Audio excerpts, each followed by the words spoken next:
뭔가 규정이 없어요. 그럼 마음껏 해도 되는 겁니까? 규정이 없으면 하면 안 되는 겁니까? 어떤 거예요? 경영자 여러분, 불확실한 상황에서 우리 직원 동료들은 어떻게 행동합니까?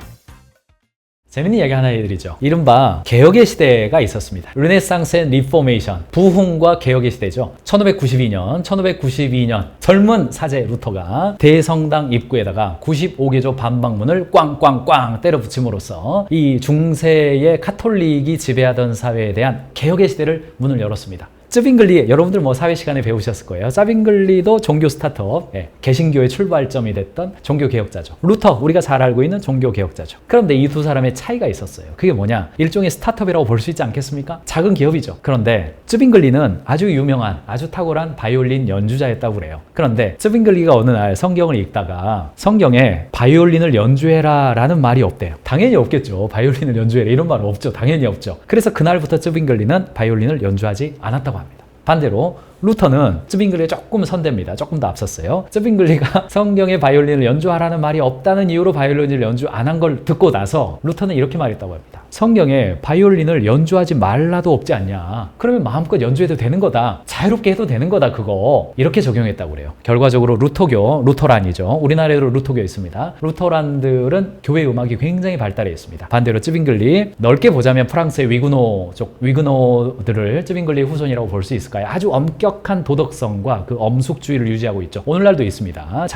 위그노족들이 있습니다. 정부 지원 안 받는 사람들이 있습니다. 프랑스에 가보면. 이걸 어떻게 해석하는 게 맞는 겁니까? 뭔가 규정이 없어요. 그럼 마음껏 해도 되는 겁니까? 규정이 없으면 하면 안 되는 겁니까? 어떤 거예요? 경영자 여러분, 불확실한 상황에서 우리 직원 동료들은 어떻게 행동합니까? 규정이 없을 때 바이올린을 켜라도 없고 바이올린을 켜지 말아도 없어요. 그러면 켜는 거예요? 안 켜는 거예요? 쯔빙글리입니까? 루터입니까? 경총 보고서에 규제로 인해서 어려움이 있다는 기업인들을 물었더니 어려움이 있습니다. 있다가 64.3%입니다. 없다는 35.2%밖에 안 나왔습니다. 우리나라 스타트업 규제 수준이 높다는 의견들 많이 있습니다. 응답 기업의 37.7%는 우리나라의 스타트업 규제 수준이 경쟁국, 그러니까 미국, 중국, 일본보다 높다라고 답변했습니다. 응답 기업의 65.7%는 최근 1년간 투자받은 경험은 없다라고 대답했고요. 응답 기업의 61%는 2024년 신규 투자 계획도 없다 이렇게 대답을 했습니다. 경총에서 이런 일들은 종종 해주고 있는데 우리나라가 스타트업을 해서 새로운 사업과 혁신을 진행하기에 굉장히 어려움이 많은 나라다라고 간주되어집니다. 국가의 기능이 좀 센 거죠. 최근 1년간 스타트업 투자받은 경험이 있습니까?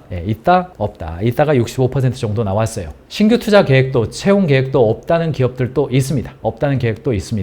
자, 국내 스타트업 활성화를 위해서 개선이 시급한 규제 분야를 물었더니 진입 규제 개선이에요. 두 번째가 노동 규제를 개선하는 겁니다. 세 번째가 개인정보보호 규제를 개선하는 거고, 다음이 환경, 안전, 신기술이나 사업화 관련이고, 그 다음이 입지, 건축 규제 되겠습니다. 점점점 규제가 늘어나는 방향으로 나타난단 말이죠. 늘어나는 방향으로 나타나요. 스타트업 관련돼서 우리가 느낄 때 스타트업에 관련된 다양한 지원 제도가 있는데 그 지원 제도가 스타트업이나 기업하는 사람이 느낄 때는 규제처럼 느껴진단 말이죠. 기업들이 바라보는 지원 확대와 규제 개선을 물었을 때 경총 자료 제가 계속 좀 보여드리고 있습니다만 핵심만 제가 몇 장만 가져왔어요. 성장 단계별 정부 지원금 및 융자 지원 확대, 응답률 82%. 당연히 제일 높죠. 정부가 좀 성장 단계별로 지원을 좀 해달라. 높아요. 그런데 자, 53.3%는 뭐예요? 혁신 가로막는 규제의 과감한 폐지와 개선이에요. 아니, 지원은 좀 됐고 규제라도 좀 개선해달라. 타다. 이런 거 좀 해결 좀 해달라. 그런 이야기입니다. 스타트업은 새로운 산업이나 비즈니스 모델을 기반으로 변화에 유연하게 대응하기 때문에 창의성을 극대화하고 이 그레이존들, 바이올린을 켜라, 켜지 말아라 안에 있는 공간이 너무나 많단 말이죠. 그러므로 대한민국 사회가 법 규정주의, 모든 문제를 법률로 만들어서 세세하게 규정하려는 경향이죠. 세세하게 규제하려는 경향, 이걸 우리는 법 규정주의라고 그래요. 저는 대한민국 사회가 아주 빠르게 법 규정주의로 넘어가고 있다고 보고 있습니다. 그냥 현장에서 리더십으로 해결하거나 행정력에 의해서 그냥 해결하거나 사람들이 윤리나 도덕, 가치관 이런 영역으로 해결할 수 있는 수많은 영역이 법이 그걸 해결하고 그래요. 참고로 제가 언제 한번 말씀드린 적이 있습니다만 우리나라는 의원 입법 발의 건수 기준으로 전 세계 최고입니다. 국회의원 1인당 입법 발의율이 세계 최고예요. 근데 이제 통과되는 건수는 별로 또 많지는 않긴 합니다만 그냥 뭐 별 법들이 의원에 의해서 그냥 계속 발의가 되는 거죠. 무슨 특별법 무슨 계속 발의가 되는 겁니다. 그러니까 전 세계 최고 수준이죠. 법 통과율도 별로 안 됩니다. 그러니까 분모가 많고 분자가 적은 거죠. 그러니까 아주 빠르게 앞으로도 비슷합니다. 우리나라는 국회의원들이 열심히 일해야 되는 상황이기 때문에 국회의원 평가도 굉장히 많고 컷오프도 많이 당하고 그렇기 때문에 국회의원 개개인들 입장에서는요. 입법 발의가 굉장히 많을 수밖에 없습니다. 그게 점수거든요. KPI거든요. 그런데 한국의 경우는 한국경제 12월 작년 말일자 기사입니다. 과도한 기업 규제, 고용의 경직성, 대립적 노사관계, 높은 고용 비용 이런 것들이 한국 기업이 국내로 다시 들어오는 것을 막고 국내에 있는 기업들도 혁신하는데 어렵게 된다는 이야기입니다.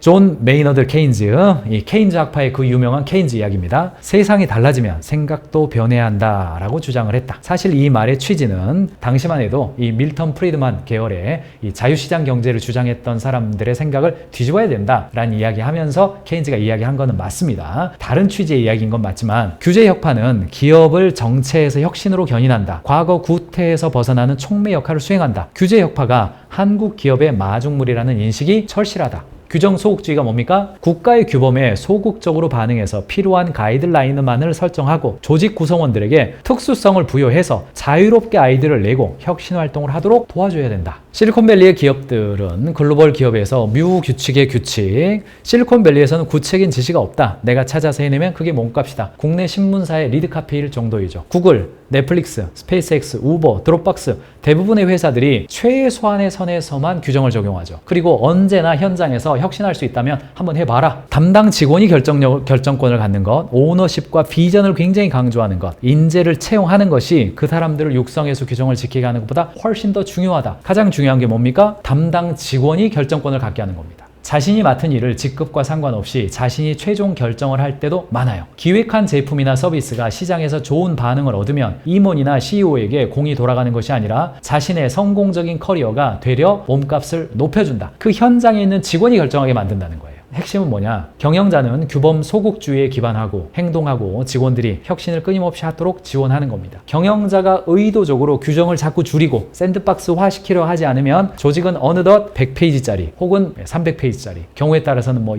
두께가 1m짜리 별로 필요 없는 규정으로 꽉 차게 되고 직원들이 뭐 일하려고 그러면 규정부터 봐야 되는 그런 상황이 생기는 거예요. 반대로 우리 규칙 없음, 넷플릭스의 규칙 없음 아시죠? 그 규칙 없음이나 테슬라의 안티 핸드북처럼 최소한 이 정도는 지켜라 라고 법을 말하는 것이 아니라 우리 회사는 이런 방향으로 갑니다 라고 지향점을 말하는 그런 방향으로 가야 된다는 이야기예요. 매뉴얼과 규정집을 만들려고 하지 말고 플레이북과 컬처북을 만들어라. 가인지 컨설팅 그룹에서는 여러분 회사에서 컬처북을 만들도록 안내를 많이 하고 있습니다. 기업의 조직 문화를 정리하고 기록한 책을 의미합니다. 컬처북이란 리더의 비즈니스 정신과 조직이 어떤 존재인지를 알리고 이러한 조직의 각 구성원의 고민을 해결하기 위해 나온 어떤 방향성인 겁니다. 자, 가장 유명한 컬처북은 넷플릭스 컬처북이죠. 50페이지짜리 PPT로 된 이런 겁니다. 요겁니다. 우리는 탁월함을 추구한다. 우리 문화의 목적은 스스로의 탁월함을 이루는 것이다. 우리 문화의 7가지 관점. 우리는 실제로 가치 있는 것을 가치라고 여긴다. 뛰어난 퍼포먼스, 자유와 책임, 통제가 아니라 맥락 전달, 강하게 연결되어 있대 느슨하게 짠, 조직 구성, 동종업계에서의 최고의 임금 대우, 승진과 자기개발. 요게 실제 페이지입니다. 실제 페이지예요. 리드 헤이스팅스가 실제로 만든 영어 페이지를 한 분이 한글로 번역해 놓은 겁니다. 넷플릭스의 컬처북은 문장이 대체로 길지 않고 간결하고 각 문장이 명확한 의미를 가지고 있죠. 우리가 중요하게 여기는 가치, 함께 일하고 싶은 사람, 성과를 내는 방법 등을 정리한 컬처북입니다. 우리의 경쟁력과 우리의 투자자 그리고 인재들에게 보여줄 수 있는 거예요. 그러니까 이제 사랑하는 경영자 여러분, 우리 회사의 블로그, 우리 회사를 알리는 블로그 또는 신입사원이 들어왔을 때 입사 첫날 가르쳐줘야 될 거 뭐예요? 규정집과 매뉴얼이 아니라 뭐다? 컬처북입니다.